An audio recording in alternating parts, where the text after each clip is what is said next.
आज स्टार्ट करेंगे अपना नेक्स्ट टॉपिक। लास्ट टाइम हमने थर्ड लॉ ऑफ मोशन की बात कर ली थी, एक्शन एंड रिएक्शन फोर्सेस की, है ना? Yes sir. ठीक है, आज बात करेंगे उसकी एप्लीकेशंस की। और एप्लीकेशंस में आज हम दो एप्लीकेशंस अभी पहले डिस्कस करेंगे। एक है आपका द केस ऑफ एलिवेटर और दूसरा है हॉर्स कार्ट प्रॉब्लम। ठीक है, अब हॉर्स कार्ट प्रॉब्लम और एलिवेटर वैसे हम एक ही डिस्कस कर लें तो भी बहुत है, बट कोई बात नहीं, दोनों का डिस्कशन करेंगे जल्दी जल्दी से। ठीक है, हॉर्स कार्ट प्रॉब्लम में भी ऐसा कुछ खास है नहीं, बस थोड़ा सा एक बारी समझने की बात है कि एग्जैक्टली हो क्या रहा है वहां पे। ठीक है, चलो सबसे पहले बात करते हैं the case of elevator.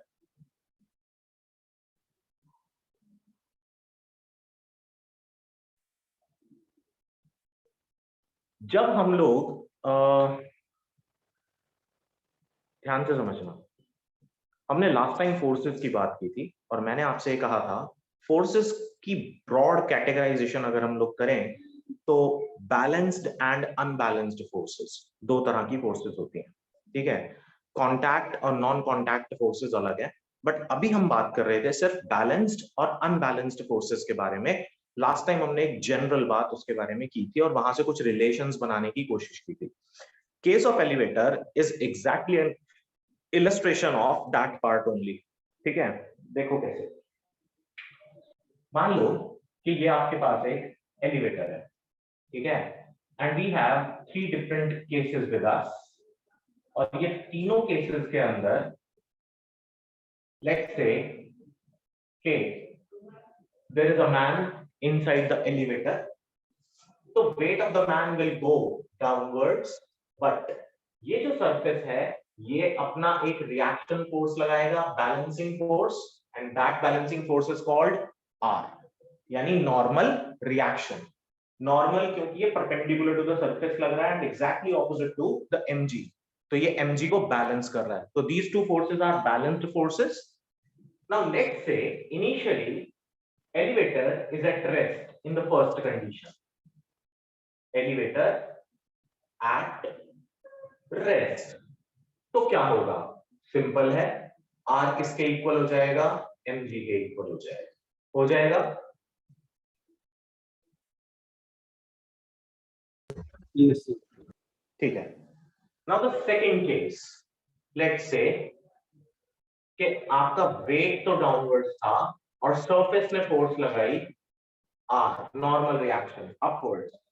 Now this is the second case where we say that elevator is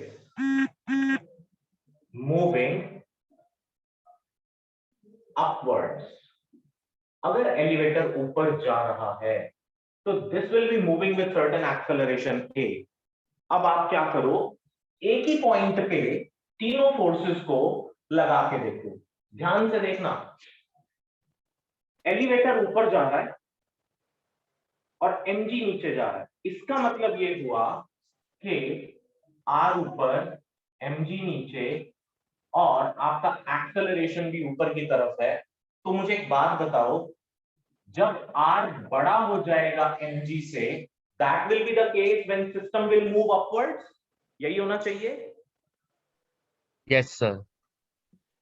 तो बेटा r minus mg, यानी the difference of two forces will be equal to a force itself, according to principle of homogeneity in units and dimensions। हमने ये सीखा था that like quantities can only be added to the like quantities and like quantities can only be subtracted from the like quantities।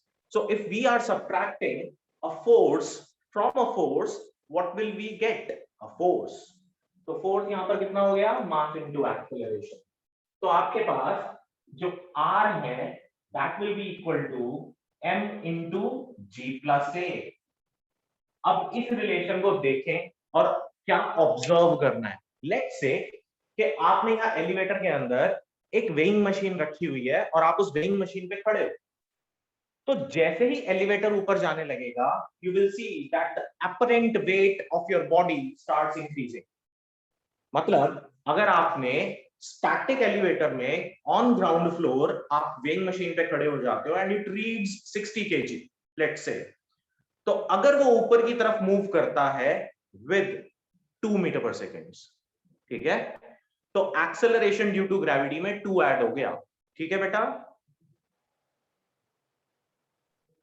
Okay sir. Sir तो मतलब ये practical example है इसका कि मतलब एक्चुअली में अगर रखेंगे तो। एक्चुअली बिल्कुल प्रैक्टिकल एग्जांपल है, इसीलिए मैंने कहा फिजिक्स में जो भी कुछ हो रहा है वो आपके सामने हो रहा होता है। इसको ऐसे रटने के बजाय सबसे बढ़िया बात है, वेइंग मशीन सभी के घर में होती है, ठीक है, ठीक, और घर में नहीं है तो बहुत सिंपल सी चीज है यार, वेइंग मशीन मिल जाती है आपको, ठीक है, आप वेइंग मशीन लो और आप लोग जहां कहीं पर भी रहते हैं, आपकी सोसाइटी वगैरह में कहीं पर हो सकता है लिफ्ट्स हो, तो आप ये एक्सपेरिमेंट तो आप सुबह शाम दिन रात कभी भी करके देख सकते हो। ठीक है, लेट्स से कि आप वेइंग मशीन पे खड़े हैं, lift is at rest on the ground floor and it is weighing 60 kg, ठीक है, तो इट शोज दैट कि आपका जो वेट है वो वहां पर शो कर रहा है 60 kg। लेट्स से कि वेइंग जो आप लिफ्ट है वो ऊपर की तरफ मूव करने लगी, then there will be certain acceleration with which the lift is moving upwards. That acceleration gets added with the 10 meter per second square, यानी g की वैल्यू में ऐड हो जाएगा। So you will be having your final apparent weight. Now you see that your apparent weight is increasing while moving upwards. Okay. Third case. Let's say the elevator is moving downwards with certain acceleration a. Now mg acts downwards, normal reaction upwards. फिर से इसका एक free body diagram बनाएं, ठीक है, this is downward motion. अच्छा, free body diagram क्या होता है? ये जो मैंने यहाँ पर डायग्राम बनाया ये वाला, this is a free body diagram. हम एक ही पॉइंट के ऊपर सभी फोर्सेस को इकट्ठा करने की कोशिश करते हैं। तो लेट्स से कि मैं यहाँ पर बात करूं that mg is downwards, normal reaction is upwards and acceleration is again downwards. तो बॉडी नीचे कब जाएगी? when mg is greater than r। अच्छा ये सोचो, अभी दोनों बैलेंस्ड है, बॉडी कहीं नहीं जा रही, लेकिन मैं कहता हूं बॉडी नीचे जाना शुरू कर दे, तो इसका मतलब mg बड़ा हो जाएगा तभी नीचे जाएगी ना बॉडी। Yes sir. तो mg अनबैलेंस्ड हो गया, तो mg is greater than r, so difference of two forces is again a force. So your R will be, R means apparent weight or normal reaction will be m into g minus a. So while moving downwards, apparent weight of the man decreases. ठीक है? Yes sir. So case of elevator is clear to each and every one of you? Yes, sir. Sameer clear हो गया बेटा? Yes, sir. Prateek, Lavanya,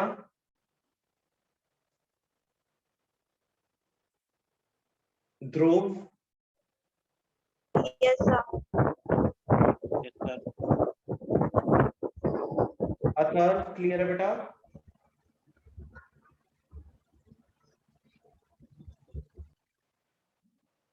Okay. Now the next is your horse cart problem.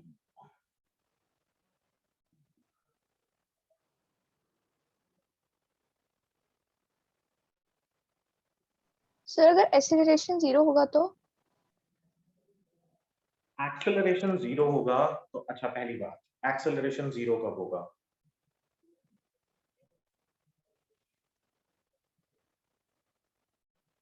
When there is no change in velocity, है ना? Yes, sir. Acceleration 0 कब होगा? When there is no change in velocity. देखो बेटा, acceleration is dv by dt. तो acceleration 0 तब हो सकता है जब वेलोसिटी कांस्टेंट हो जाए। तो कांस्टेंट वेलोसिटी हो जाएगी तो एक्सेलरेशन 0 हो जाएगी, हो जाएगी ना? Yes, sir. और अगर मान लो लिफ्ट रेस्ट से मूव करती है तो इंस्टेंटेनियसली ही सही, but there must be some acceleration, क्योंकि वो 0 से किसी वेलोसिटी को अचीव करेगी ना।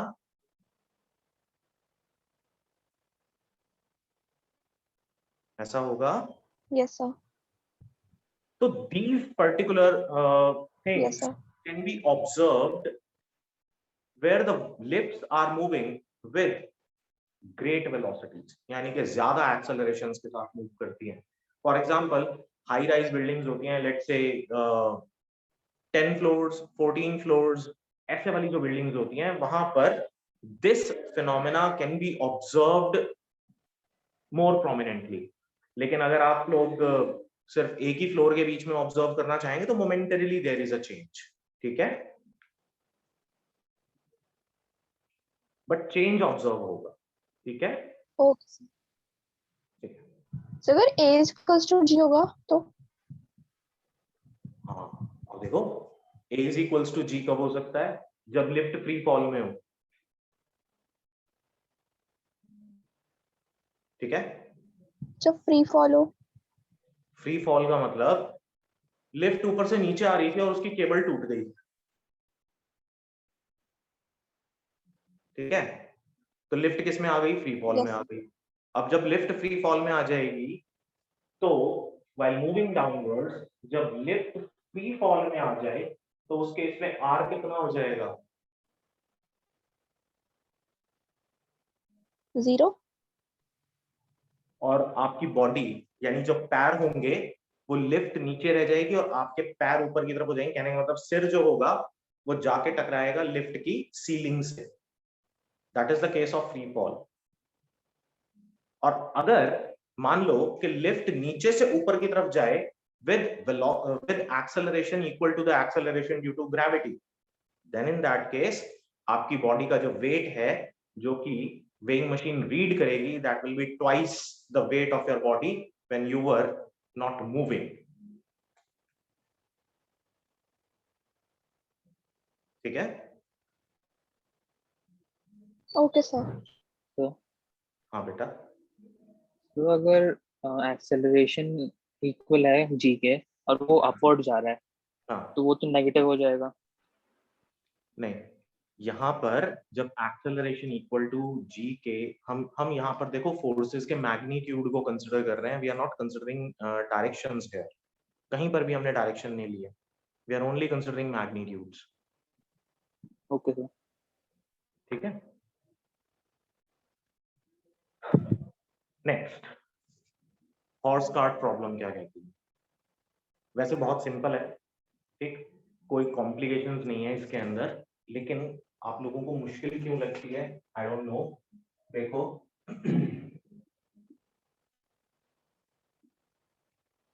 ये कार्ट है, ठीक है, और इस कार्ट को एक हॉर्स के साथ कनेक्ट किया हुआ है, ठीक है. अब ऑब्वियसली मेरे लिए हॉर्स बनाना बड़ा मुश्किल है, मुझे आता नहीं है बनाना, ठीक है. कुछ ऐसा होगा, ये उसके पैर होंगे, एक पैर ये होगा, ठीक है. और इस हॉर्स को देख के कोई हंसेगा नहीं, ठीक है, जैसा भी है बस ये है, ठीक. अब देखें कि बेटा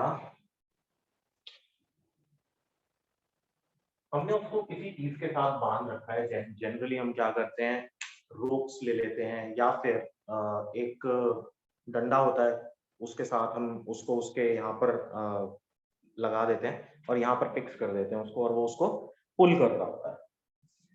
एक्चुअल में क्या है कि जब हम यहाँ पर टेंशन की बात करें तो हॉर्स ने कार्ट के ऊपर एक टेंशन लगाई, तो कार्ट भी हॉर्स के ऊपर एक टेंशन लगा. तो यहाँ पर बीच में जो टेंशन्स हैं वो एक दूसरे को क्या कर रही हैं? कैंसिल आउट कर रही हैं, ठीक है. लेकिन जो कार्ट का वेट है वो कहाँ जाएगा? This is wait of the cart, तो इसका नॉर्मल रिएक्शन आर अपवर्ड्स जाएगा, है ना? होगा ना? अच्छा, कभी Yes, sir.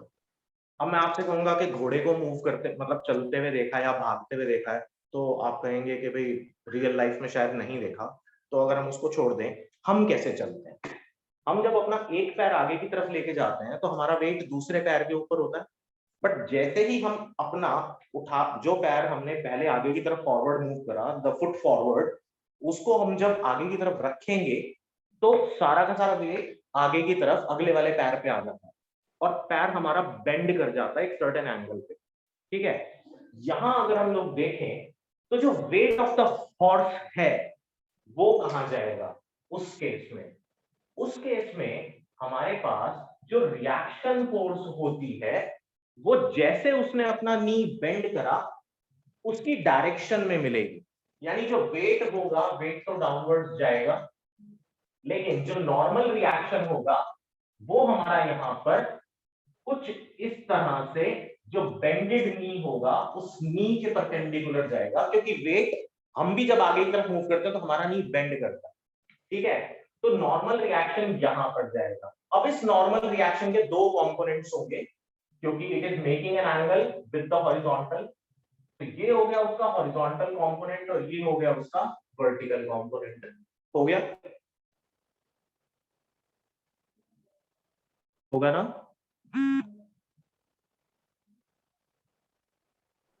Yes, sir. लेकिन एट द सेम टाइम यहां पर एक फ्रिक्शनल फोर्स भी लग रही होगी जो कि बैकवर्ड्स होगी, जो कि ये व्हील लगाएंगे या फिर जो हॉर्स है हॉर्स के पिछले वाले जो पैर होंगे उनकी वजह से लगेगी, यानी एक सरफेस और हॉर्स कार्ट के बीच में एक फ्रिक्शनल फोर्स भी एग्जिस्ट करेगी। सर एच क्या है? H is the horizontal component of normal reaction. ये Okay, नॉर्मल sir. रिएक्शन था ना, ठीक है। Yes sir, thank you. और V है vertical component of normal reaction. Sir ये फ्रिक्शन का समझ नहीं आया। अच्छा देखो, एक सब लोग आप जहां पर भी बैठे हो, ठीक है, अपना फोन वहीं छोड़ दें, ठीक है, और एक बार खड़े होके बहुत स्लोली ऑब्जर्व करें कि हाउ यू आर मूविंग, आप कैसे चलते हो। तो whenever you put your first foot forward, तो आपका जो पिछला पैर होता है वो जमीन को पीछे की तरफ धक्का देता है ना, देखें ध्यान से, करके देखें। तो आपका जो पिछला पैर होगा वो जमीन को पीछे की तरफ धक्का देगा, यानी अगर फ्रिक्शनल फोर्स ना हो आपके फुट और the surface on which you are moving, तो क्या होगा? तो फिर आप आगे की तरफ गिर जाओगे। You will not be able to move properly, you will not be able to walk properly, है ना? यस। तो उस केस में क्या होता है, जनरली बॉडी स्लाइड कर जाती है। तो friction is a necessary evil, होना जरूरी है, लेकिन जनरली हमारी फोर्सेस को रिड्यूस कर देता है। कहने का मतलब जो हम फोर्स लगा रहे हैं उसको रिड्यूस कर देता है। इसका मतलब अगर मैं एक सर्टेन फोर्स लगा के मूव करने की कोशिश कर रहा हूं तो मुझे ज्यादा फोर्स लगानी पड़ेगी, ठीक है। अगर फ्रिक्शन जीरो हो जाए तो फोर्स लगाने की जरूरत ही नहीं, आप स्लाइड ही करते चले जाओ। लेकिन friction must be there to move properly, to walk properly. तो यहाँ पर फ्रिक्शन रिक्वायर्ड था, तो फ्रिक्शन कहाँ जाएगा? बैकवर्ड्स। अब ये फ्रिक्शन दोनों बॉडीज लगा सकती हैं, ये टायर्स भी लगाएंगे कार्ट के, ठीक है, और ये फुट भी लगाएगा हॉर्स का, ठीक है। तो इट मींस जो फ्रिक्शनल फोर्स है, net frictional force, that frictional force is in opposite direction to the applied force, है ना? होना चाहिए। Yes sir. Now, out of all these forces, which is the force responsible for moving forward? Obviously, H. H is the force which is projected horizontally in the forward direction. Yes sir. और अगर आप चाहते हैं कि ये system आगे की तरफ मूव करे, तो आपका H बड़ा हो जाना चाहिए किससे? फ्रिक्शनल फोर्स से।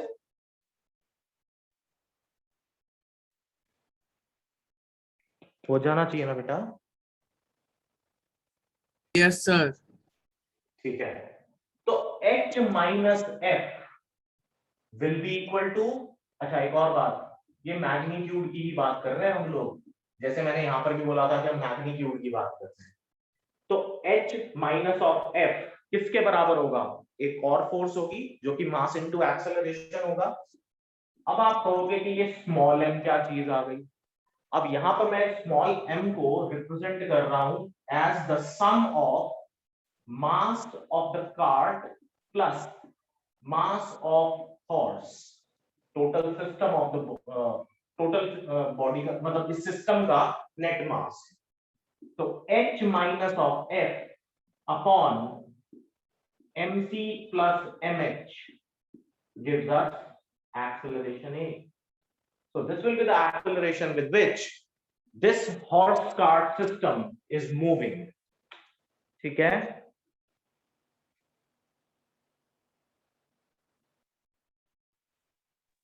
Yes, sir.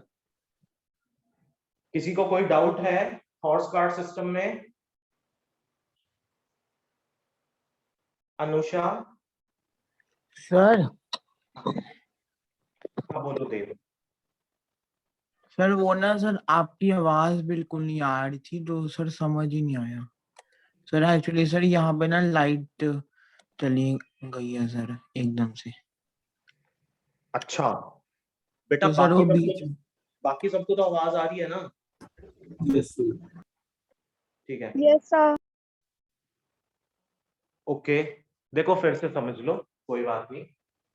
Horse cart problem में बेटा हमें ये देखना है कि कितनी एक्सेलरेशन के साथ ये सिस्टम मूव करेगा। तो हमने क्या देखा कि नेट फोर्स कौन अप्लाई कर रहा है? हॉर्स अप्लाई कर रहा है। तो जब हॉर्स ने जो फोर्स अप्लाई करी, वो फोर्स का जो नॉर्मल रिएक्शन था, ऑब्वियसली हॉर्स को कितनी फोर्स अप्लाई करनी पड़ेगी? कॉमन सेंस क्या कहती है? कॉमन सेंस ये कहती है जितना हॉर्स का अपना वेट प्लस जितना वेट वो पुल कर रहा है, उससे ज्यादा अगर वो फोर्स अप्लाई करेगा, then that will be the only case in which object will move forward, यानी system will move forward. अब ऐसा करने के लिए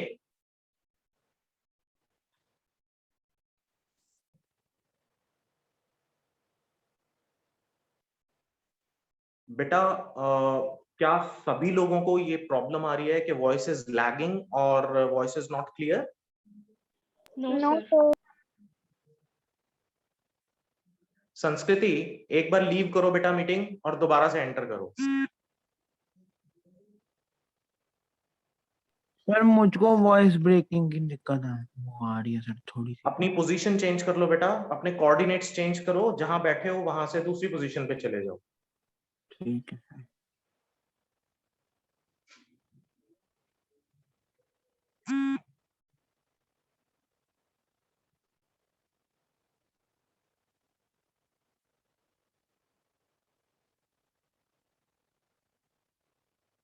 Okay, so I hope now the problem is resolved. अब क्लियर है संस्कृति? Yes sir. ठीक है, देखो जरा, तो मैं ये कह रहा था कि हॉरिजॉन्टल फोर्स जो हम अप्लाई करेंगे मूविंग फॉरवर्ड जाने के लिए, ये फोर्स वो फोर्स से ज्यादा होनी चाहिए, यानी उस वेट से ज्यादा होनी चाहिए जितना वेट हम लोग पुल कर रहे हैं। सिंपल सा नॉर्मल सा कॉन्सेप्ट है। तो यहाँ पर जो रिएक्शन फोर्स को लगा रहा है अपने वेट के अकॉर्डिंग, ठीक है, वो रिएक्शन फोर्स इस तरफ जा रही है। तो horizontal component of the reaction force is this and vertical component is this.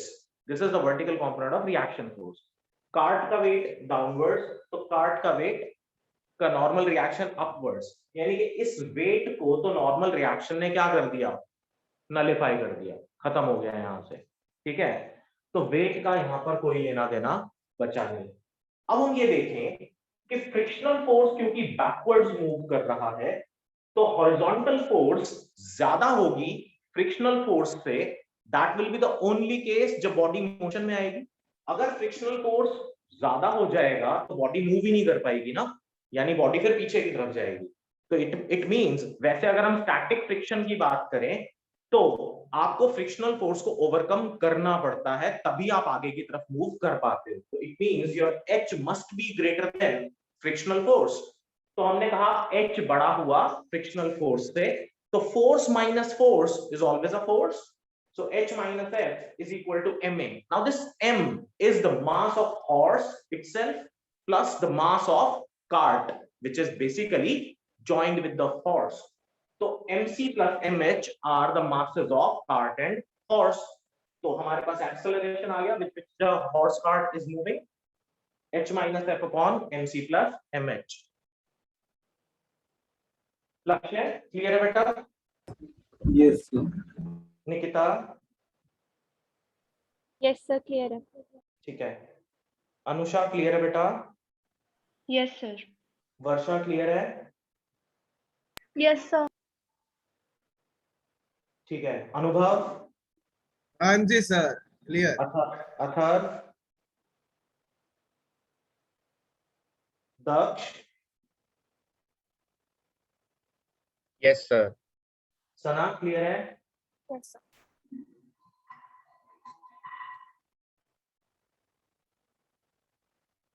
ठीक है बेटा। तो यहां से ये दो टॉपिक्स आपको क्लियर हुए। Let's move on to the next one. और जो नेक्स्ट टॉपिक है बेटा, that is also very important topic. और क्यों इंपॉर्टेंट है वो मैं आपको बता दूं अगले टॉपिक से रिलेटेड। पहला तो इस टॉपिक के ऊपर कई सारे क्वेश्चंस बन जाते हैं, ठीक है। अगला जो टॉपिक है वो वन स्टेप फॉरवर्ड, हम इसी को मूव कर लें अगर आगे, तो इसी की एक तरह की एप्लीकेशन है। बट बच्चे जनरली घबराते हैं उससे, और वो क्या है? Connected motion. Newton third law का एक और इलस्ट्रेशन और एक और एप्लीकेशन, ठीक है। Now what is connected motion? देखें ध्यान से। और कनेक्टेड मोशन को आप मोर फेमसली जानते हैं एज द पुली प्रॉब्लम्स, ठीक है। अब इन पुली प्रॉब्लम्स को थोड़ा सा गौर करके देखेंगे, ध्यान से देखेंगे। मान लें कि आपके पास ये एक पुली है और इस पुली के साथ आपने यहां पर एक वेट सस्पेंड किया, एक मास सस्पेंड करा, and with the same string on the other and एक और मास हमने यहां सस्पेंड कर दिया, जैसे कि ये m1 ये m2, ठीक। तो ऑब्वियसली इसका वेट वर्टिकली डाउनवर्ड्स जाएगा m1g, इसका वेट वर्टिकली डाउनवर्ड्स जाएगा m2g। तो नॉर्मल रिएक्शन कहां जाए? Now in this case normal reaction is called as tension. तो नॉर्मल रिएक्शन ऊपर की तरफ जाएगा वेट से अपोजिट, तो टेंशन हमेशा कहां जाती है? वेट से ऑपोजिट, वेट से ऑपोजिट, ठीक है। ठीक है बेटा? Yes sir. अब यहां आप लोगों के जहन में एक सवाल उठना चाहिए, जो कि पता नहीं उठा है या नहीं, लेकिन मैं जब पढ़ता हूं तो मेरे जहन में ऐसी चीजें आती हैं। फॉर एग्जाम्पल, ये वेट है m1g और ये वेट है m2g। अब ऑब्वियसली वेट्स डिफरेंट है तो नॉर्मल रिएक्शंस भी डिफरेंट होंगे, होंगे ना? Yes sir. तो ये T1 होना चाहिए था, ये T2 होना चाहिए था, यस सर। लेकिन नहीं। सिंगल स्ट्रिंग के अंदर पुली प्रॉब्लम्स को करने की कुछ रूल्स हैं और कुछ एजम्पशंस हैं, जो कि मैं यहां साइड में लिख रहा हूं। आपको वो एजम्पशंस और वो रूल्स याद होने चाहिए। पहला रूल क्या है? सबसे पहला, हम ये एजम्पशन मान के चलेंगे कि सबसे पहले कि pulley and strength are massless and frictionless, ठीक है। कि पहली बात, यहां पर कोई फ्रिक्शन नहीं है। दूसरी बात, स्ट्रिंग्स का ना कोई मास है और ना ही पुली का कोई मास है, ठीक है।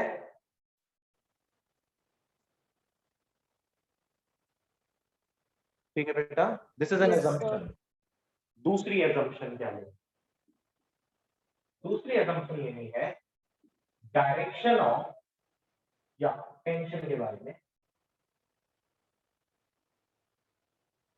There is only one tension in one string। एक स्ट्रिंग में एक से ज्यादा टेंशन नहीं हो सकती हैं, एक स्ट्रिंग में एक ही टेंशन होगी। Now this is a single string from this end to this end. तो अब आप ये सोचो, अच्छा like it is like tug of a war, मतलब टग ऑफ वॉर।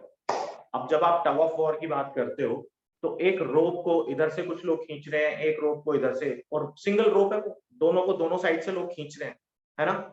तो नेट टेंशन जो स्ट्रिंग में है वो एक कॉमन टेंशन ही रहेगी ना। ऐसा तो नहीं होगा ना एक साइड से स्ट्रिंग ज्यादा खिंच गई और एक साइड से स्ट्रिंग कम खिंच गई, ऐसा तो नहीं हो सकता। No sir. तो स्ट्रिंग के अंदर जो टेंशन रहेगी सिंगल स्ट्रिंग में वो एक कॉमन टेंशन रहती है, और उसकी डायरेक्शन भी एक ही कॉमन पॉइंट की तरफ होगी, ठीक है। Yes sir.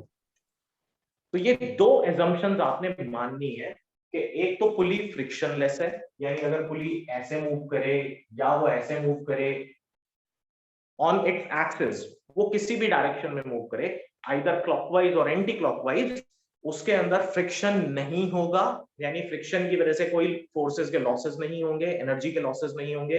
दूसरी बात, वो जो स्ट्रिंग्स हैं they are to be considered as massless. अब आप कहोगे सर मासलेस कैसे हो सकता है, स्ट्रिंग का कुछ तो मास होगा।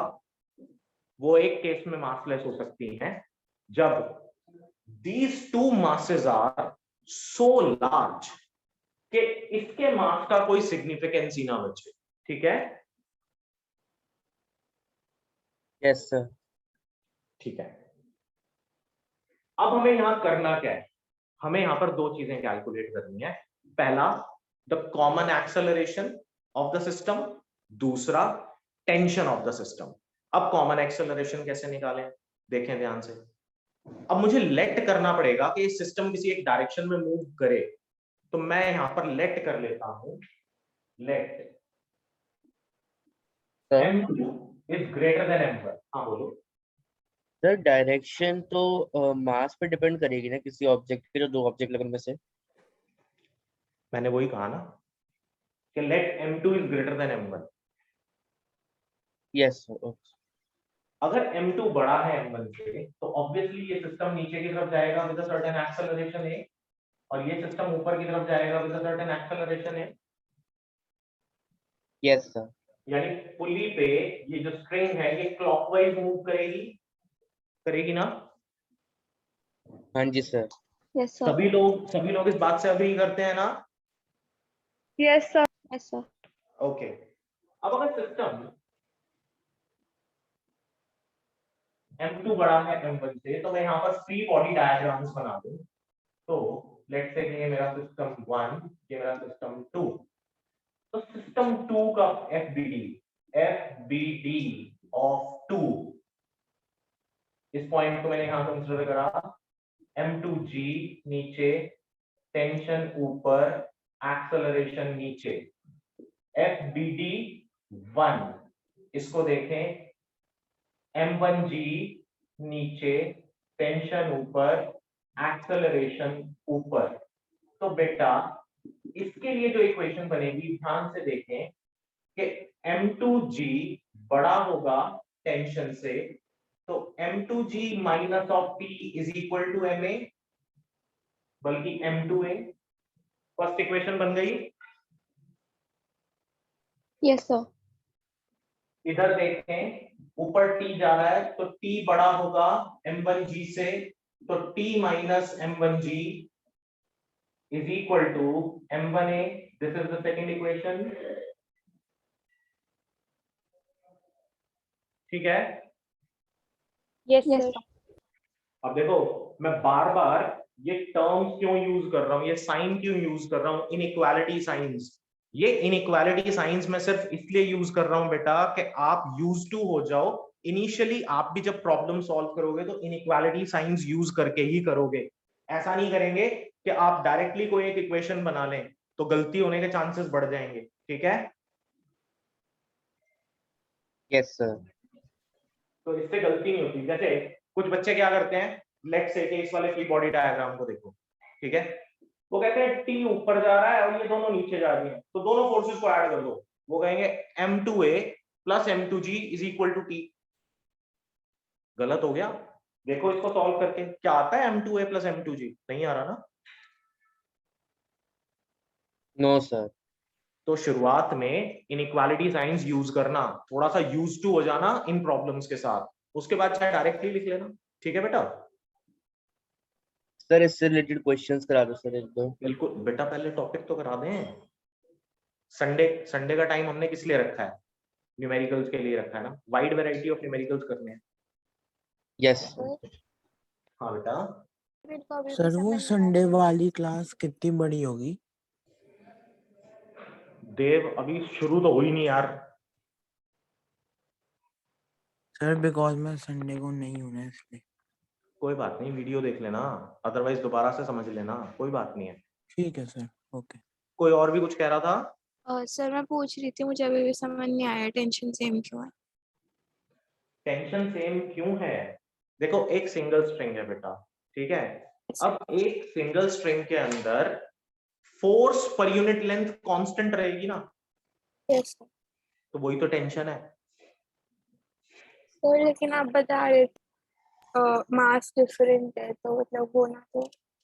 देखो, ये फिर स्ट्रिंग एक सिंगल हो गई ना, अगर मान लो स्ट्रिंग डबल हो जाती, दो अलग अलग स्ट्रिंग्स होती, तो फॉर सर फिर एग्जांपल, अलग अलग होती है ना दोनों। हाँ, मान लो कि ये हो जाता सिस्टम, लेट्स से कि एक वेट ये रहा, एक आपने यहां लगाया और एक आपने यहां लगा दिया, तो अब इसमें T1 रहता, ठीक है,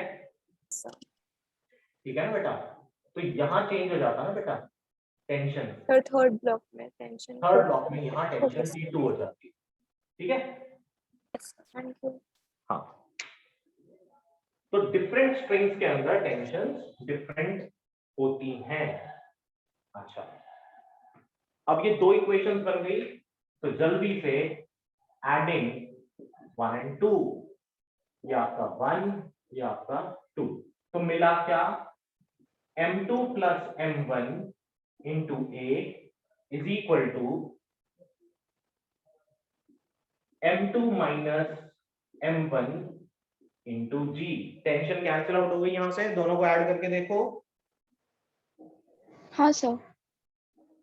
तो आपके पास जो फाइनल रिलेशन आ गया वो आ गया a is equals to m2 minus m1 upon m1 plus m2 into g is the final acceleration, ठीक है।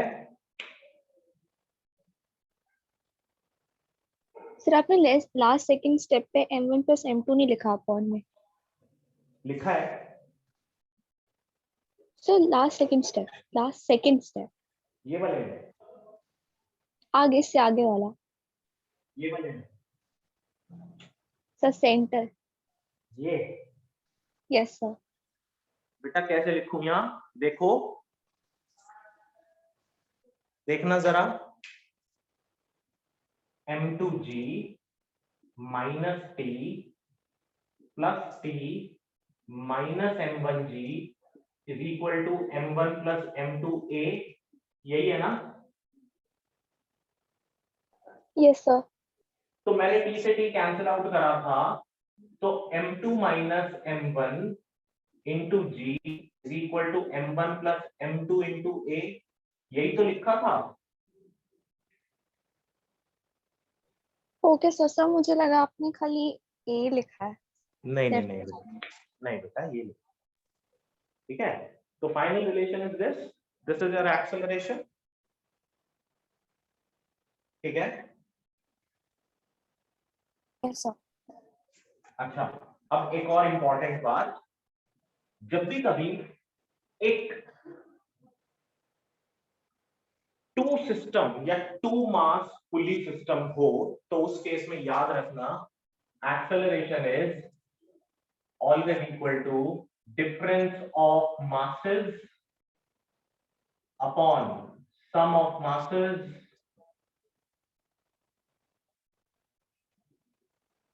इनटू जी, ठीक है। हम इसको डायरेक्टली भी याद कर सकते हैं, there is no need to derive it again and again, आप डायरेक्टली अप्लाई करो, आंसर निकाल लो, ठीक है।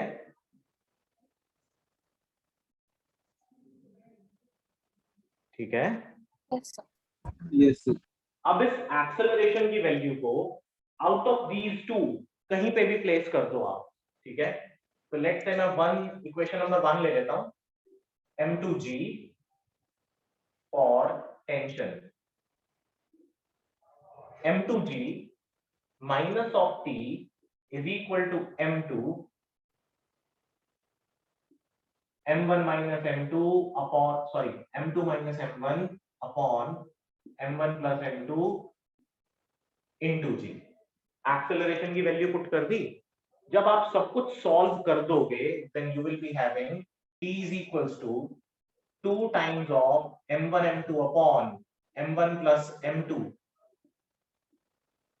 into g। ठीक है, यस सर। हो जाएगा। इसको सॉल्व करने की तो जरूरत नहीं है ना। वो सर हो गया। ठीक है, so this will be the results of connected motion. अब इसके ऊपर 2 क्वेश्चन करेंगे फटाफट से, ठीक है, करें? Yes sir. Yes sir. Yes sir. ठीक है, सबसे पहले एक वही क्वेश्चन जो अभी आप में से ही किसी ने पूछा था, जो मैंने अभी यहाँ पर एक फिगर बनाई थी, वैसा ये क्वेश्चन ले लेते हैं। 2 मासेस वाला लेने में तो बहुत ही सिंपल हो जाएगा, डायरेक्ट हो जाएगा। ठीक है, तो एक 3 मास वाला सिस्टम ले लेते हैं। ठीक, लेट्स से कि मेरे पास ये एक पुली है and it is suspended like this, और यहाँ पर एक मास होगा, एक ये रहा और एक इसके साथ ये रहा। ठीक है, तो 3 मासेस हैं हमारे पास और तीनों मासेस हैं ये बॉडी ए बी सी, और तीनों इक्वल मासेस हैं आपके पास। ठीक है, एम एम और ये भी एम है। अब आपने ये बताना है टेंशन क्या क्या होंगी। देखो ध्यान से, मैंने आपसे बोला था कि एक स्ट्रिंग के अंदर एक ही टेंशन रह सकती है, तो ऑब्वियसली यहां से लेके यहां तक ये एक सिंगल स्ट्रिंग है, तो इधर टेंशन होगी T1, इधर भी टेंशन होगी T1, बट बीच में स्ट्रिंग चेंज हो गई तो यहाँ टेंशन होगी T2। ठीक है, यस सर। Yes sir. अब आप इसको सॉल्व करेंगे, कैसे सॉल्व करेंगे बताएं? और सबको अलग अलग बनाएंगे। सबको अलग अलग बनाएंगे, बनाओ और मुझे फटाफट से आंसर बताओ कि क्या होगा।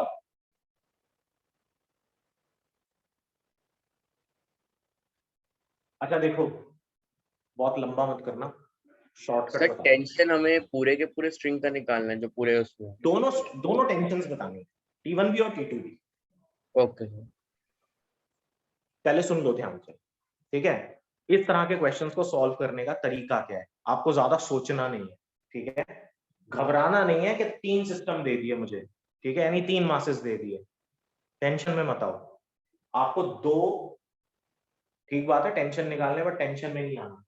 आपको देखो 2 चीजें निकालनी है, एक्सेलरेशन और टेंशन। सबसे पहले एक्सेलरेशन निकाल लो। एक्सेलरेशन निकल गई तो आधा काम हो गया। कैसे? एक काम करो, इस पूरे को ना एक सिस्टम कंसीडर कर लो। ठीक है, अगर मैं इस पूरे को एक सिस्टम कंसीडर कर लूं तो इसका मास कितना हो जाएगा? 2m हो जाएगा। Yes sir. अब ऑब्वियसली ये सिस्टम अगर नीचे जा रहा है विद एक्सेलरेशन है, तो ऐसा थोड़ी होगा कि इसकी एक्सेलरेशन अलग होगी।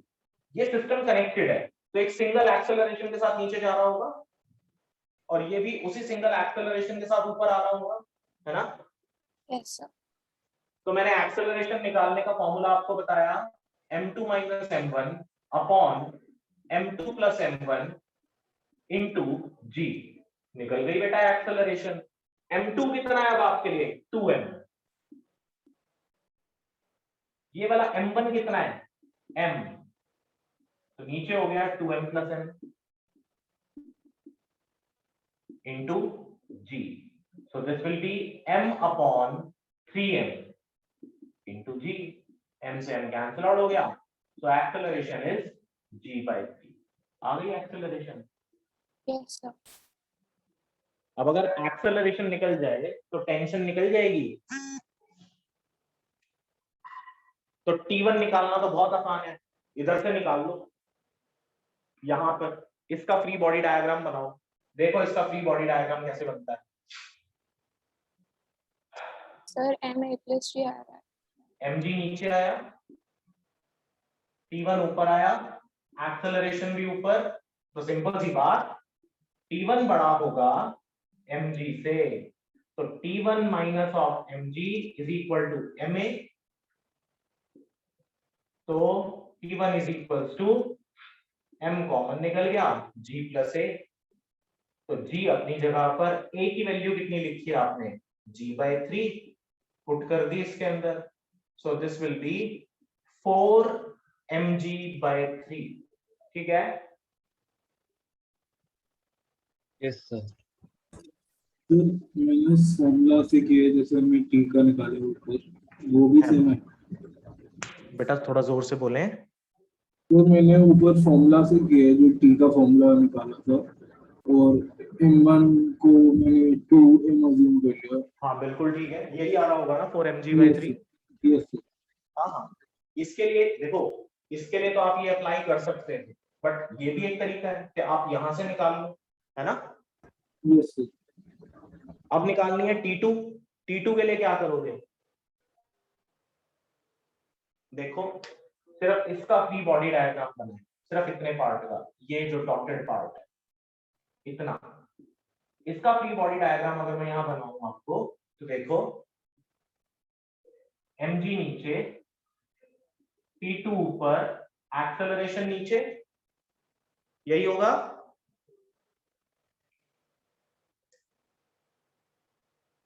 ठीक है बेटा, यस सर। Yes sir.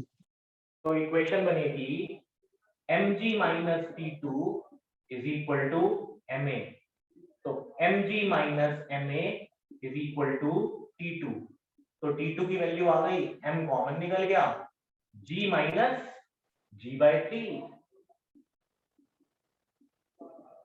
ठीक है,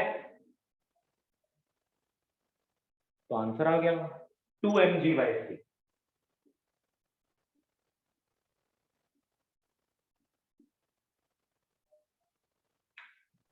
सर हाँ सर आपने बोला था कि टेंशन स्ट्रिंग में एक ही बार आती है, बट इसकी तो वैल्यू 2 बार आ रही है।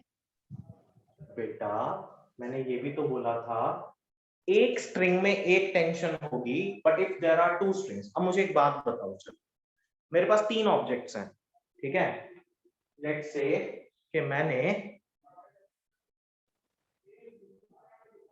एक स्ट्रिंग से एक ऑब्जेक्ट को बांध दिया, लेट्स से कि मैंने इस स्ट्रिंग से ये ऑब्जेक्ट बांध दिया, ठीक है, एक एंड पे।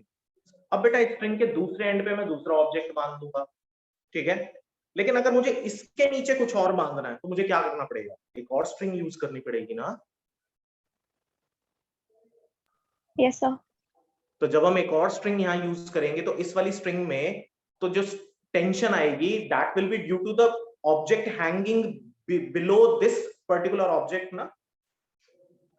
Yes sir. तो अब आप सोचो कि यहां पर जो टेंशन होगी इधर, that tension is due to the this mass, लेकिन यहां जो टेंशन है that will be due to these 2 masses, है ना। Okay sir. अभी क्लियर हो गई बात। Yes sir. तो आई होप कि टेंशन वाला ये कॉन्सेप्ट यहां से सभी को क्लियर होगा। If anybody is having any doubt you can ask right now.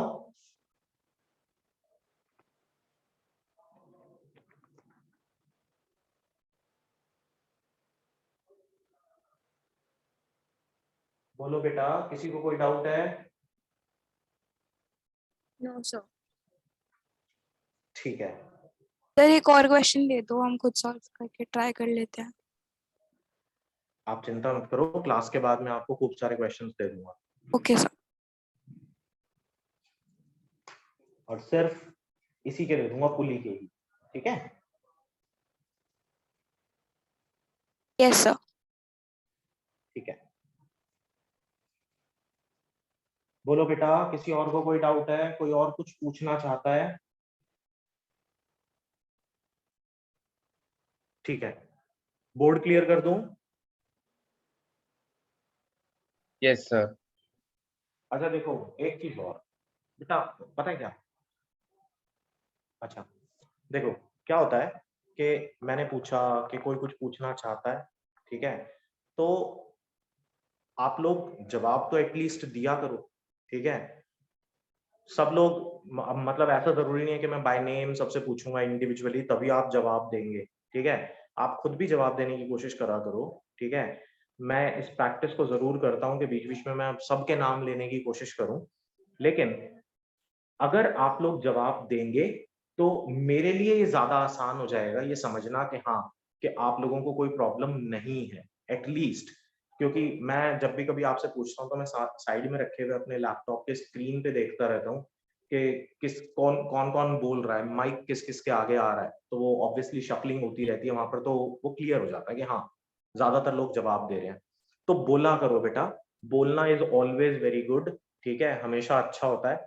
सिर्फ जब क्लास टीचर कहती है कि अब मत बोलो तब चुप रहा करो, बाकी पूछने के लिए तो बोला करो, ठीक है। Yes, sir. Okay sir. Yes sir. चलो ठीक है, तो अब यहाँ से ये टॉपिक आई होप कि सभी को क्लियर है। Let's move on to the next one, and the next topic is, अब देखो आज ये जो हमने कॉन्सेप्ट्स करे हैं ये आपके कॉम्पिटिटिव पॉइंट ऑफ व्यू से भी बड़े इंपॉर्टेंट कॉन्सेप्ट्स हैं, ठीक है। और अब जो अगला मैं टॉपिक आपको कराने वाला हूँ, that topic is also very important. क्यों? क्योंकि आपको अब एक बार हमने फोर्स शुरू कर दिया, ठीक है, अब force and laws of motion में भी फोर्स के बिना बात नहीं बनेगी, वर्क एनर्जी में भी नहीं बनेगी, टॉर्क वाले चैप्टर में तो बनेगी ही नहीं, ठीक है, रोटेशनल मोशन है, ठीक है। और मतलब आप अगर बल्क मैटर से पहले पहले की बात करें तो सभी जगह फोर्स और फोर्स का रेजोल्यूशन होगा ही होगा। तो नेक्स्ट टॉपिक उस लिहाज से बड़ा इंपॉर्टेंट हो जाता है जहां पर एक ही पॉइंट पर मल्टीपल फोर्सेस एक्ट कर रही हैं, ठीक है, तो आप उनको कैसे सॉल्व करेंगे। मैं बोर्ड रब कर रहा हूं, ठीक है।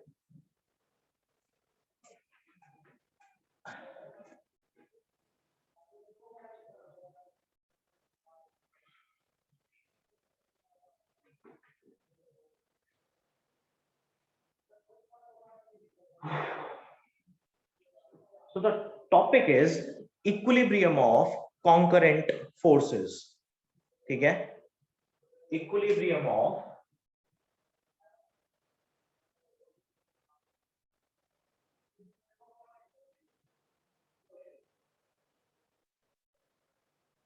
concurrent forces। अब इसका मतलब क्या है, what is equilibrium of concurrent forces? लिखें एक statement,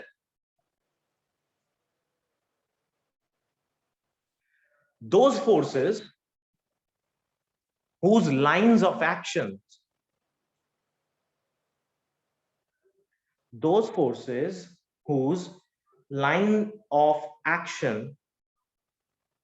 intersect at a common point, those forces whose lines of action intersects at a common point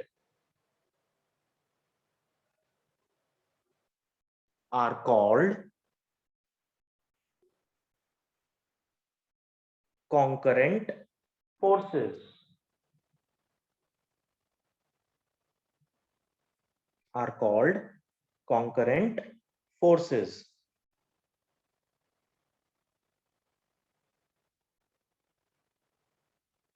ठीक है,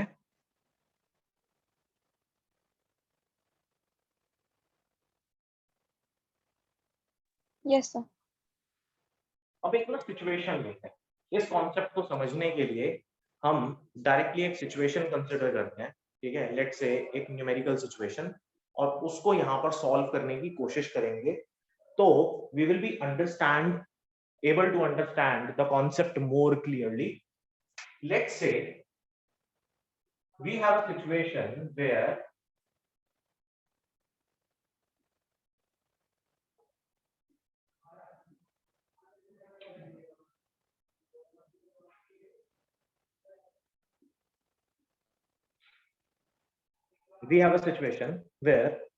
a mass or a block. A block is suspended with a string. ठीक है, अब एक block हमने जिसको सस्पेंड करा and that block weighs 60 newtons. ठीक है, यानी जो वो वेट है उसका वो कितना है, 60 न्यूटन्स है. तो ऑब्वियसली बेटा टेंशन ऊपर की तरफ एक्ट करेगी ना. Yes sir. ठीक है, अब हमने सडनली क्या करा, यहां से रेंडमली किसी भी एक पोजीशन से, not exactly at the centre, किसी भी एक जगह से हमने एक फोर्स लगाई इसके ऊपर और वो फोर्स थी 50 न्यूटन. उससे हमने इसको पुल करा इस तरह. Now what will be the new figure, जो इक्विवेलेंट न्यू फिगर होगी that will be something like this.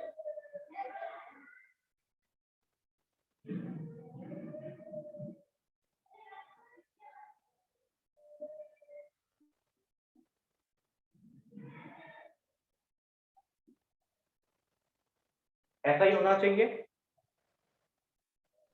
Yes sir. होगा ना, इसमें तो कोई डाउट नहीं है. सर टेंशन दोनों जगह डिफरेंट हो जाएगी. मैंने बोला कि यहाँ पे मैंने 50 न्यूटन से खींचा उसको, ये दिया हुआ है. Okay sir. ठीक है, ऑब्वियसली मैं डिफरेंट फोर्स की बात कर रहा हूँ. मैंने जैसे वहां पे लिखवाया आपको, ठीक है, कि concurrent forces are those forces whose lines of action intersect at a common point. तो ऑब्वियसली तीनों फोर्सेस को मैं डिफरेंट ले लूं तभी मैं एक आइडियल रिजल्ट बना पाऊंगा. मैं सेम ले लूंगा तो रिजल्ट आइडियल नहीं बनेगा ना. Yes sir. क्योंकि who knows कि जो क्वेश्चन आपके पास आने वाला है उसके अंदर फोर्सेस सेम होंगी या नहीं होंगी. सेम के साथ तो फिर क्या होता है कि बहुत सारी चीजें कैंसिल आउट हो जाती हैं और एक स्टैंडर्ड रिजल्ट सामने आ जाता है. बट कहीं सेम ना हो देन तो हमने यहाँ पर तीनों को अलग ले लिया. अब हो क्या रहा है, ऑब्वियसली आपने यहाँ पर इसको खींचा, फोर्स यहाँ पर 50 न्यूटन लगाया. So this is the point where one more force is acting. So this whole situation now gets divided into 3 force part. Yani this is the point where 3 forces are acting. The lines of actions of 3 forces are intersecting. अब एक force, पहले तो इसके अंदर common axle common tension थी T, लेकिन जैसे ही आपने 50 न्यूटन लगाया तो this is the hanging point now. तो T2 यहां तक लगेगा, लेकिन यहां से यहां तक कोई एक टेंशन T1 लगेगी और ये फोर्स तो 50 न्यूटन लग ही रहा था. ठीक है,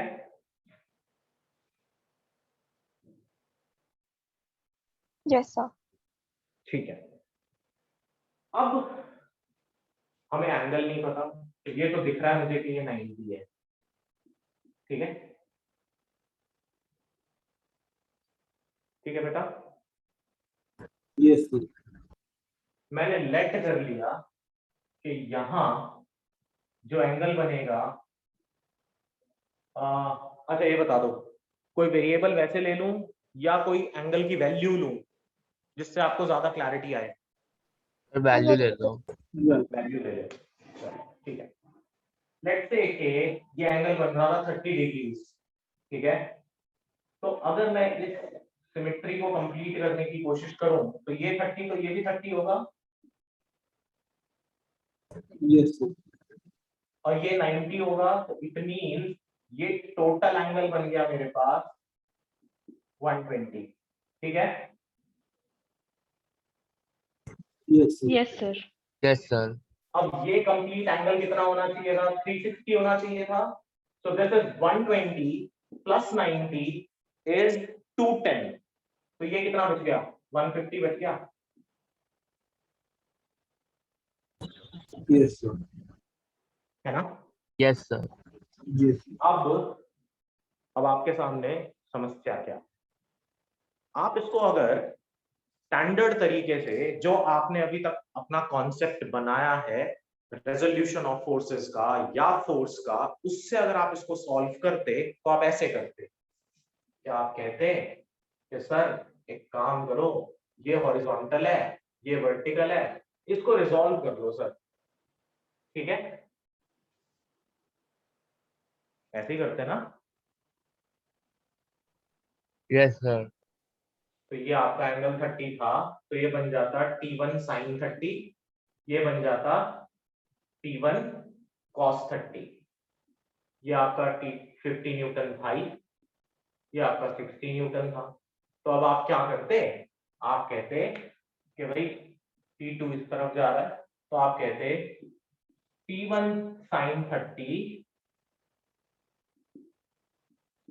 प्लस T2, ये भी ऊपर की तरफ ही जा रहा था ना, इज इक्वल टू 60 न्यूटन, है ना। दोनों वर्टिकल फोर्सेस तीसरी वर्टिकल फोर्स के साथ कंपेरेबल थी, है ना। सर ये वाला पार्ट कोई फिर से बताना। देखो, एक ही पॉइंट पर अगर सारी वर्टिकल फोर्सेस को जमा करने की कोशिश करो फ्री बॉडी डायग्राम से, तो T2 ऊपर जा रहा है, इसी लाइन ऑफ एक्शन में आपका T1 sin 30 जा रहा है और 60 नीचे जा रहा है ना। Yes sir. तो ऑब्वियसली दोनों सेम डायरेक्शन में तो ऐड हो जाएंगे, ये अपोजिट डायरेक्शन में है तो माइनस होगा, सम 0 हो जाएगा, तो इक्वल क्या हो गया, 60 न्यूटन हो गया ना। Okay sir. Yes sir. वही दो वेक्टर सेम डायरेक्शन में will be equal to the third vector जो कि अपोजिट डायरेक्शन में जा रहा होगा। इक्विलिब्रियम का मतलब क्या होता है, इक्विलिब्रियम का मतलब होता है the condition of equilibrium where the system becomes at rest, ठीक है। इक्विलिब्रियम ऑफ कॉन्करेंट फोर्सेस का मतलब ये भी होता है कि summation of all the forces at any common point is 0. तो all these vertical forces at this point is equal to 0. तो हमने यहाँ पर क्या करा, तीनों का कंपैरिजन कर दिया और एक इक्वेशन बना दी, ठीक है बेटा। Yes sir. अब यही अगर मैं हॉरिजॉन्टल फोर्सेस की बात करता, तो ये तो आपकी थी वर्टिकल फोर्सेस। अगर मैं हॉरिजॉन्टल फोर्सेस की बात करता तो अब आप कैसे लिखते, ये दोनों अपोजिट डायरेक्शंस में हैं, तो आप लिखते 50 newton is equal to T1 cos 30, लिखते हैं ना।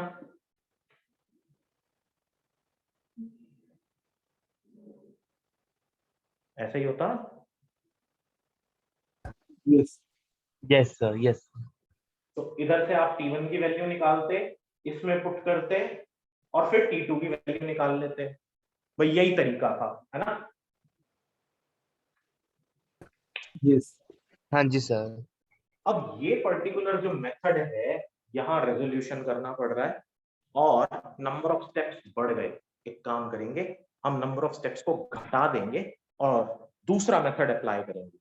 तो मैं आपको मोटिवेट करूंगा इस चीज के लिए कि अब जो मैं मेथड अप्लाई करने वाला हूं, आप हर जगह पर ऐसे वाली सिचुएशन में where the three concurrent forces और more than two forces are acting at a common point, वहां पर आप यही वाला कॉन्सेप्ट लगाएं जो कि मैं अब लगाने वाला हूं।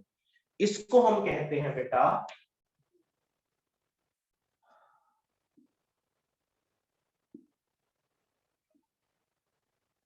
लैमीज थ्योरम।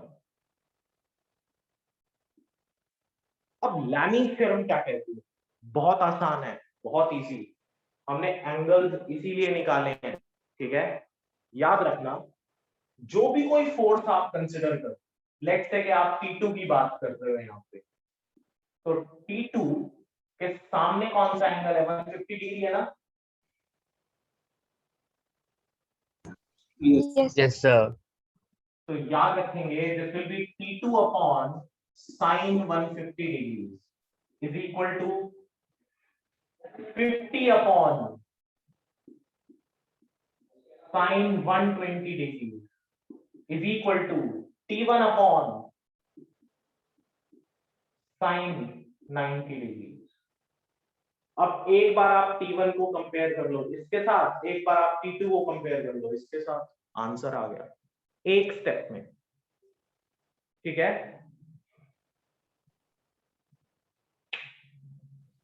अरे कंपैरिजन कोई फिर से बता दो। देखो, लैमीज थ्योरम ये कहती है किसी भी एक पॉइंट पर अगर 3 कॉन्करेंट फोर्सेस हो, F1, F2, F3, and this is some angle alpha, this is some angle beta, and this is some angle gamma. So F1 upon sine of कौन सा एंगल, F1 के बिल्कुल सामने जो प्लेन होगा, बीटा है यहाँ पे, यस सर। तो sine beta equal to F2 upon sine of F2 के जस्ट ऑपोजिट कौन सा एंगल है, गामा, है ना, यस सर। तो sine gamma is equal to F3 upon F3 के जस्ट ऑपोजिट क्या है, अल्फा, तो यानी साइन अल्फा हो जाएगा। Yes sir. तो लैमीज थ्योरम क्लियर है, Yes, sir. Yes sir. सबको क्लियर है बेटा? Yes sir. सर किसी को, हाँ बोलो। सर अगर इसमें थीटा निकालना होगा तो? थीटा भी निकल जाएगा। फिर उस केस में आपको हो सकता है फोर्स की वैल्यूज दे रखी हो,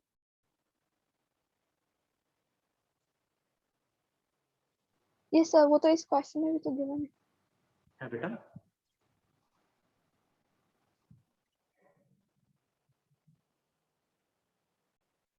बोलो।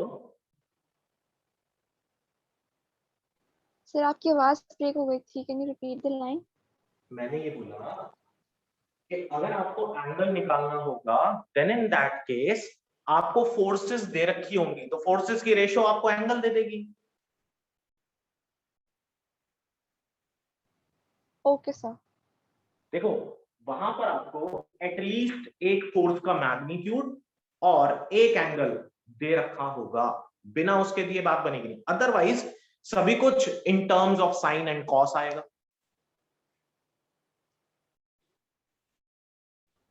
Okay sir. ठीक है ना? Yes sir. हो जाएगा। लैमीज थ्योरम क्लियर है, सबको समझ में आ गई? हाँ जी सर। Yes sir. ठीक है। अब एक और चीज जो कि आप लोगों ने छोटी क्लासेस में पढ़ी थी, और छोटी क्लासेस इनफैक्ट आपने 9th में पढ़ा था सबसे पहले वो वाला concept, and that concept is conservation of momentum. अच्छा, कोई कुछ बता सकता है what is conservation of momentum?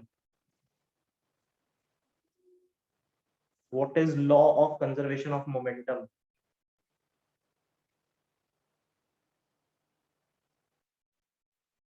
Sir ये हमने पढ़ा हुआ है।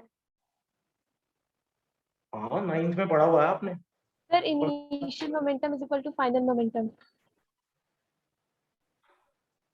अच्छा देखो, बिल्कुल ठीक है, बट इसको ऐसे नहीं बोलते हैं, ठीक है, कि initial momentum is equal to final momentum. आप हमेशा ऐसे कहेंगे that change in momentum of, let's say हम कंजर्वेशन ऑफ मोमेंटम ना, अच्छा एक सिंगल बॉडी के लिए बोले तो आप कह सकते हो that initial momentum is equal to final momentum, but कब, जब ये पूछा जाए कब, तो वो जो कब का जवाब है, एक किसी ने कुछ लिखा है that before the work of momentum is equal to the final work of momentum। अच्छा,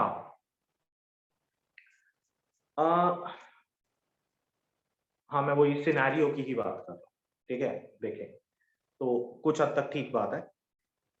अगर मैं आपसे बोलूं कि देयर इज अ कोलिजन, ठीक है, लेट्स से कि हम एक ऐसी सिचुएशन में है जहां पर के कोलिजन होता है बिटवीन द टू बॉडीज, चलो करके देखते हैं, ठीक, बोलने से ज्यादा करने से समझ में आए।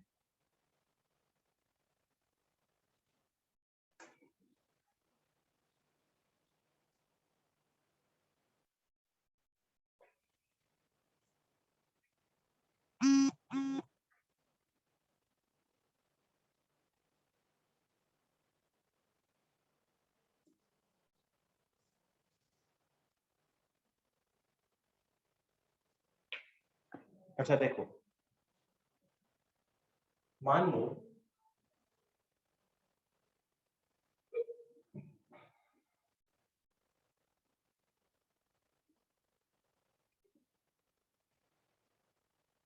Law of conservation of momentum. मान लो कि मेरे पास एक बॉडी है ऑफ मास m1, दूसरी बॉडी है ऑफ मास m2। ये बॉडी भी इस तरफ मूव कर रही है विद इनिशियल वेलोसिटी u1 और ये मूव कर रही है विद इनिशियल वेलोसिटी u2। दोनों कोलाइड कर जाते हैं। अच्छा, what will be the necessary condition for collision to happen? What will be the necessary condition? Sir external force 0 होगी। नहीं, U1 u1 बड़ा होगा u2 से।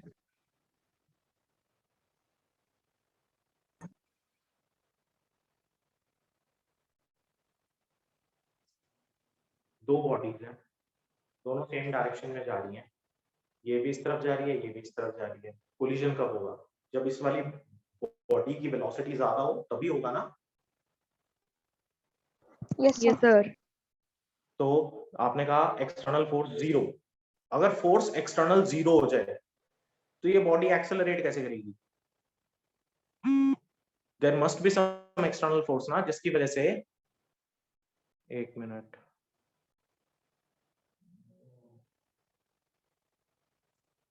There must be some external force ना, जिसकी वजह से वो एक्सेलरेट करेगा और आगे की तरफ आएगा, तो उसकी वेलोसिटी क्या होनी चाहिए? ज्यादा होनी चाहिए। नेसेसरी कंडीशन है कि फर्स्ट बॉडी की वेलोसिटी ज्यादा होनी चाहिए आगे वाली बॉडी की वेलोसिटी से, तभी उसी केस में कोलिजन होगा, अदरवाइज कोलिजन नहीं होगा। सर हाँ सर आपने अभी क्या बताया था सर? वो मैं मीटिंग सर डिस्कनेक्ट हो गई थी। बेटा, मैंने ये बताया कि law of conservation of momentum की हम बात कर रहे हैं और कब मोमेंटम कंजर्व होगा, और ड्यूरिंग कोलिजन अगर हम बात करें तो कोलिजन होने की नेसेसरी कंडीशन क्या है? कंडीशन है कि u1 must be greater than u2, तभी कोलिजन होगा, अदरवाइज नहीं होगा। अदरवाइज तो दोनों के बीच में सेपरेशन बढ़ता चला जाएगा। यस ठीक है, अब मान लिया कि कोलिजन हो गया, और कोलिजन होने के बाद दोनों बॉडीज मूव करती हैं with different velocities. Let's say it is moving with velocity v2 and it is moving with velocity v1। ठीक है, तो अगर मैं फर्स्ट बॉडी के मोमेंटम की बात करूं बिफोर कोलिजन, तो बिफोर कोलिजन मोमेंटम ऑफ, या p1 ही लिख लेते हैं, p1 before collision,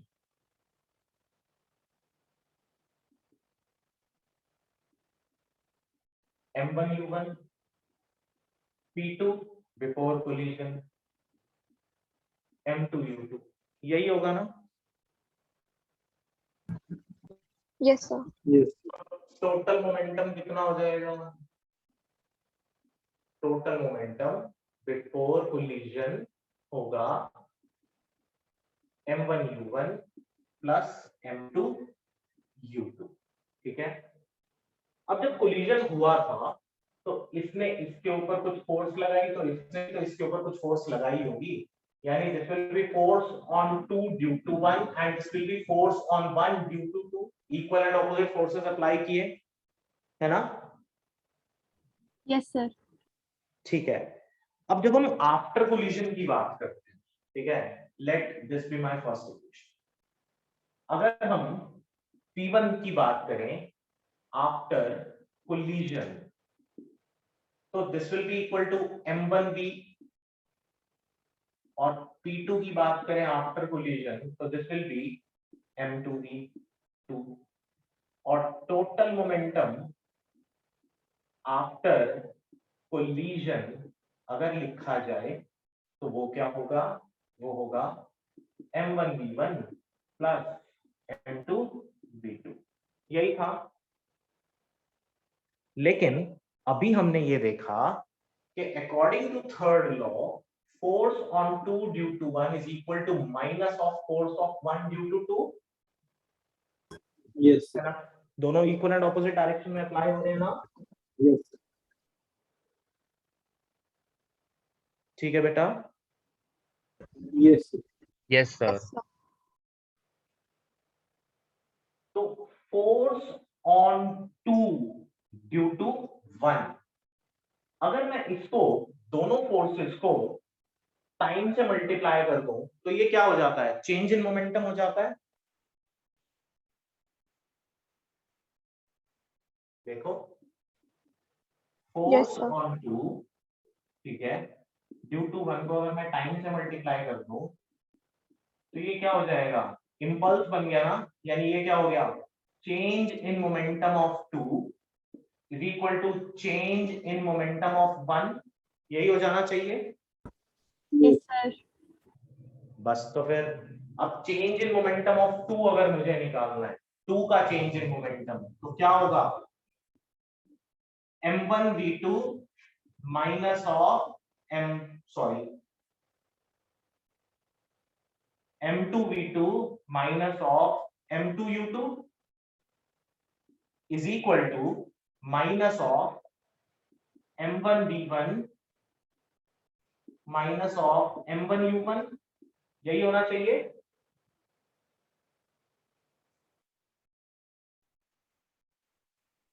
Yes, sir. तो आप इसको कैसा लिख पाओगे, आप इसको ऐसा लिख पाओगे,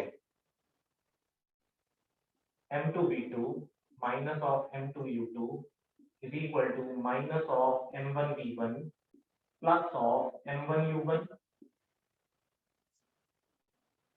है ना। Yes, sir. तो बेटा क्या मैं इसको रीशफल करके ऐसा लिख सकता हूं, m2v2 plus of m1v1 is equal to m1u1 plus of m2u2,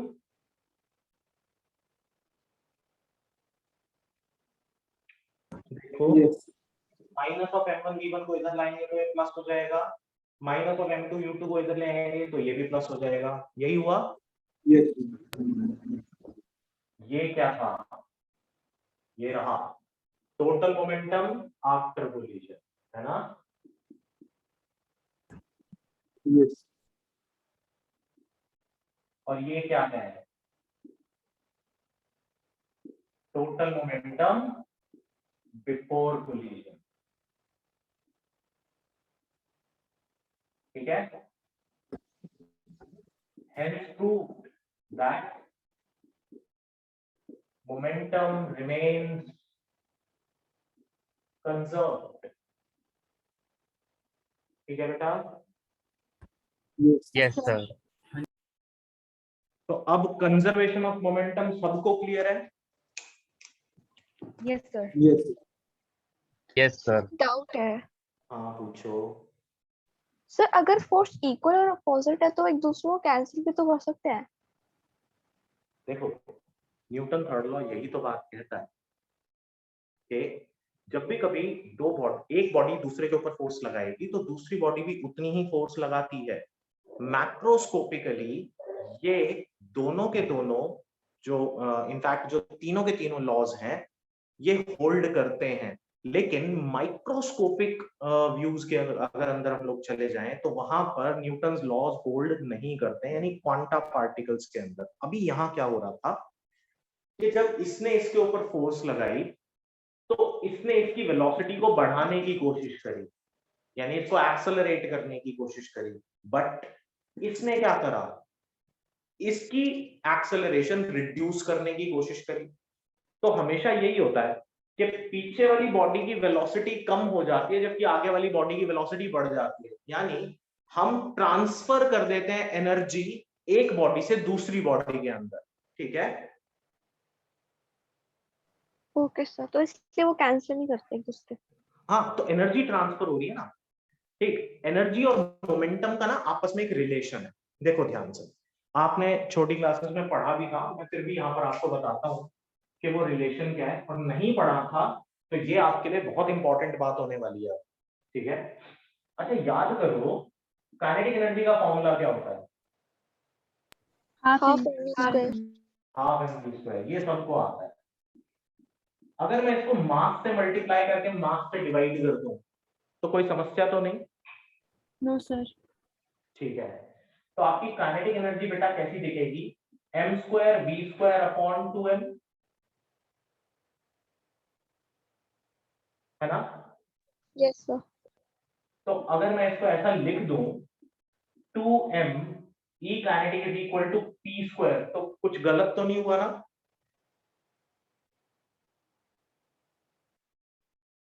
no sir. क्योंकि काइनेटिक एनर्जी और मोमेंटम आपस में रिलेट हो गए ना यहाँ से।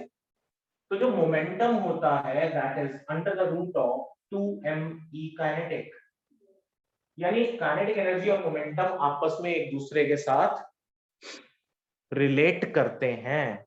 हम ऐसा भी कह सकते हैं कि momentum is directly proportional to under the root of kinetic energy. ठीक है, Yes. ठीक है बेटा।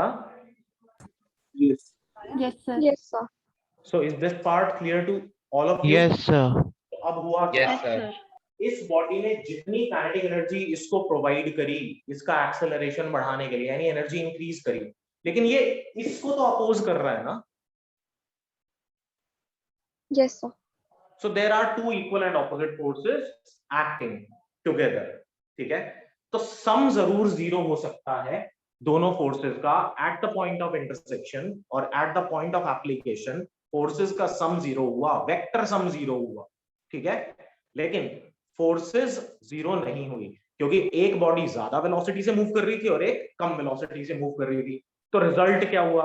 अब मैं आपको एक और इंटरेस्टिंग चीज बताता हूं। अगर ये दोनों बॉडीज का मास सेम हो, ठीक है, तो after collision they will switch their velocities, यानी first body will start moving with u2 and second one will start moving with u1, ठीक है। उनकी इनिशियल वेलोसिटीज उनकी फाइनल वेलोसिटीज हो जाएंगी, लेकिन स्विच होके, ठीक है। Okay sir. सर अगर एक ही बॉडी हो तो? एक ही बॉडी होगी तो कोलिजन होगा ही नहीं।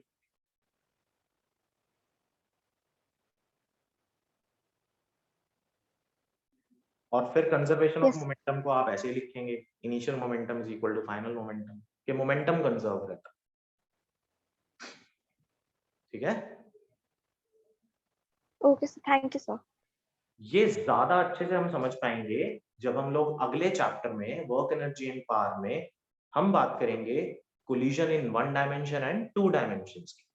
वहां कोलिजन को हम ब्रॉडली थोड़ा सा ऑब्जर्व करेंगे, उसको डिस्कस करेंगे कि इलास्टिक कोलिजन क्या होता है और इनइलास्टिक क्या होता है। यहां हम लोग ये मान के चल रहे हैं कि collision is fairly elastic, there is no loss of energy during the collision, ठीक है। And if there is no loss of energy, then it means there will be no loss of momentum also. So momentum remains same. ठीक है बेटा? Yes sir. Yes sir. तो ठीक है, आप लोग इसका वीडियो दोबारा से देखेंगे बेटा। आज हम यहीं तक रखेंगे, नेक्स्ट टाइम इससे आगे बात करेंगे। आपका लॉज ऑफ मोशन फ्रिक्शन से पहले तक का कंप्लीट। तो नेक्स्ट क्लास आपका पहले तो टेस्ट है, एक तो इनफैक्ट कल आपका टेस्ट है 12 बजे, ठीक है।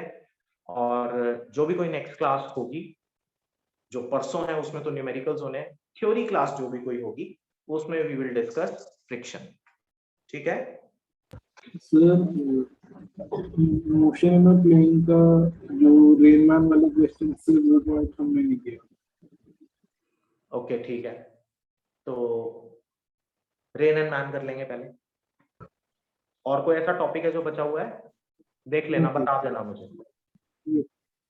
अगर ऐसा कोई टॉपिक बचा हुआ है बेटा, सभी लोग, आपके टीचर ने कुछ एक्स्ट्रा कराया है तो भी आप मुझे बताएं, ठीक है। Okay sir. चलो ठीक है, आज इतना ही रखते हैं, बाकी next time. Thank you, sir. Thank you sir. Okay बेटा।